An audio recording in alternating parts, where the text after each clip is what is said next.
Hey everyone, this is Sysadmin Sean, and today on this episode of Sysadmin Struggles, I want to talk about burnout. So burnout is something that's been in the IT world as sort of the discussed expectation in a way. Burnout exists in any high stress job, guaranteed. I mean, that's really what burnout is. And with burnout comes a lot of major negative things that happen to your mental health, your physical health, relationships with friends and family, um, relationships with coworkers, your work environment, et cetera, et cetera. And we're going to get into all that. So, with bullet point number one, what is burnout? So, for those that know what burnout is, I apologize for having to bring up all of these symptoms that you've probably felt at some point. For those that haven't had burnout yet, these are some early warning signs to look for to make sure that you're realizing you're getting burned out and that you need to reach out to somebody for some help. No problem with that. You should totally do it. And for those that haven't even heard of burnout, this is what you might expect in a high stress environment.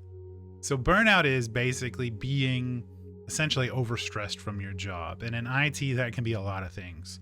A ton of projects that you need to roll out, a bunch of servers you need to manage and patch in a short amount of time, a maintenance window coming up. That means you're going to miss out on part of the weekend. That can cause stress for folks. On-call rotations cause a lot of stress for people, and these things will make you feel tired and drained. You'll feel helpless. You'll feel detached, kind of alone in the world. You'll have more self-doubt, which will tie into more imposter syndrome that we just discussed. And you'll feel overwhelmed, and you'll probably start cutting back on work to try to not feel overwhelmed, but the problem is that just makes you worried more about the work that's piling up because you're trying to take a break from work. So some of the signs that I had when I knew I was first, I've had burnout multiple times, and you try to prevent it, but sometimes it gets the better of you. But some of the things that I've had is I'll wake up in the middle of the night having been dreaming about work. I will be dreaming about racking and stacking servers or patching or doing monitoring. And I hate that. I really hate when I dream about work and then I wake up and all I can think about is work. That's stress. That's awful. I got a lot of stress during on-call rotation because you never know when your phone's going to go off next. You don't know what that alert's going to be about. You don't know if you're going to have to stay up until midnight fixing a problem or if it's something you could ignore till the next day. That always causes a little bit of stress, and a good on-call rotation fixes that, which is nice. Having problematic coworkers can cause a lot of stress that can lead to burnout. Maybe you don't want to go to work anymore because you're so tired of working with certain folks that just don't do their work or don't communicate or don't collaborate, and that's a whole other video, by the way. But these people bring stress on you, and if you don't tell them, in a polite and professional manner, listen, you're causing me stress. Why aren't you able to meet these deadlines? Where's the communication breaking down? What's happening? We have to work on this. If you don't do that, you're just going to get more and more burnout, and then you're going to quit your job, or you're going to get fired because you stopped showing up to your job, or you're going to start trying to medicate the situation with things like alcohol, which you really shouldn't do because that'll just make things worse overall. So let's move on to how to prevent burnout. So that's bullet point number 2. How do we stop this from happening? How do we keep our new IT people from ever having to experience burnout? Because us as senior IT people have been through it. We know it's awful. What do we do? Well, the first thing we do is we tell them to let us know, let their supervisors know, whoever their seniors are, as soon as they start feeling like this is a lot. Like if they start to feel overwhelmed because a project is getting a little crazy, well, then you need to tell your supervisor. You need to let them know, listen, can we work on my time schedule a little bit? We've got a lot going on here, and it's pulling me under. The next thing to do is to take a mental health day. Pretty much any good employer will have sick days and vacation days, things of that nature. You can use those sick days and vacation days to take a mental health day. There's nothing wrong with that. Mental health is health. The first place I really worked IT for a long time, mental health days were sick days. You said, hey, I need to take a mental health day today. I need to recharge. I need to relax. I need to get away from this. No problem. My boss was extremely supportive of that. My current job, same thing. If I need a mental health day, I just say, listen, I'm just not feeling it today. I need to take a step back and breathe. Cool. Take a sick day. Get out of here. We don't want you here. You're not feeling good. You're not at your best. And we don't want you to get even, down in the dumps. Take a sick day. If you can't take a sick day, take a vacation day. Like say, listen, I need to take a vacation day. I know it's short notice, but I'm feeling a little overwhelmed. No big deal. Don't forget, you can also go talk to a mental health specialist.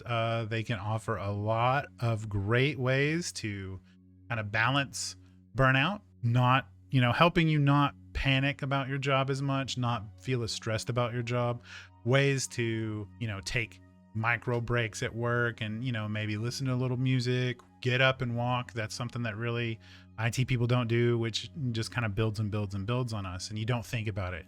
You just get so used to coming in the office 8 hours a day, sitting at a desk, staring at 2 or 3 screens, solving problems, that it wears on you, and it wears on you physically and mentally. And if you would just take a few minutes, walk away from your desk, go outside if the weather's nice, and just kind of take a little stroll, say, hey, taking a 10-minute little walk, no big deal.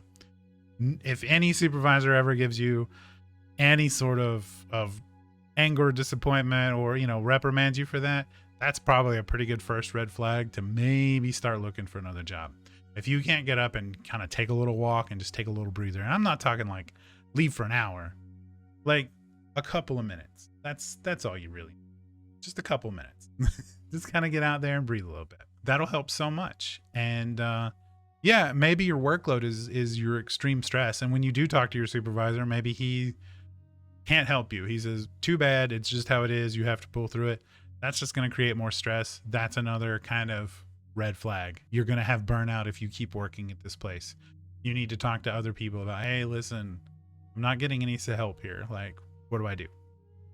And if your work environment doesn't help you, you should probably look for new employment because that place sounds awful. So yeah, that's pretty much the 2 big things. So we know what burnout is. We know how to try to prevent it. But let's go into a third point. What do I do if I become burnout and, it's caused a serious problem? Well, first off, obviously, mental health, mental wellness, go see a professional. That is what they are for. If you have missed a lot of work because of burnout, or you got laid off because of burnout, now's a great time to take that breather, if you can. And sometimes different work can fix burnout. Bringing up the whole going outside. Sometimes if I go out and work outside instead of work in an office, I feel so much more recharged and I feel so much better about everything because I got some sunlight and I got some exercise and I stretched and I felt better, that it'll give me a new mental headspace to start working on the next problem. So if a project's giving me burnout, I'm like, I really don't want to go to work. I don't want to deal with this project. I'm so tired of this project. Go mow your yard, mowing your yard, doing lawn work. If you can do that, take a walk with an animal. If you have a dog or a cat, you can't really walk with a cat. Some people do. Go out there and do something. Go play sports, play pickup basketball, ultimate frisbee, disc golf, regular golf, run, just do something physical, get your body moving, and that'll help you reevaluate your situation, help you take a chance to kind of look at your burnout. So that's about it. I don't want to get too down in the dumps about this. Burnout is real. People experience it. You're not alone if you experience it. There are a multitude of ways for you to get help and support if you have it, and you should use them. Do not feel like you're overburdening your coworkers if you're feeling burnout. You're going to overburden your coworkers by being burnout and still coming to work because they're going to be worried about you if they're good coworkers. Then if you say, listen, guys, I need to take a day.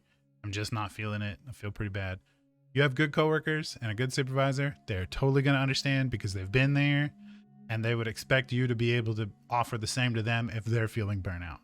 And that's really, really important. So remember, we're all in this together as IT folks, as sysadmins. And if you're feeling these things, reach out, talk to people. Don't keep it all in. Sometimes I know this is a big one too. Because I work in IT and my partner does not, I can't talk to her about any of this stuff because she doesn't understand. She doesn't know the terminology. She doesn't know the processes.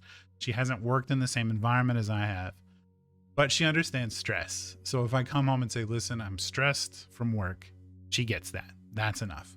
If I need to talk about why I'm stressed with work, I have a wonderful support group of friends who are all in IT that are more than willing to listen to me complain. If I can't bother them, there's tons of place on Reddit where you can post and just get it off your chest. and it'll make you feel better to just talk about it. I promise. So that's it for this episode of Sysadmin Struggles. If you like this series, it seems to be doing kind of well. A lot of people enjoyed the first one.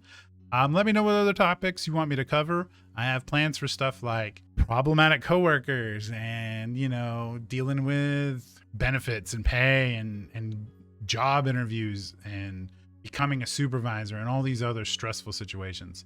So just let me know what you want to hear, what you want to talk about, and we will see you in the next one.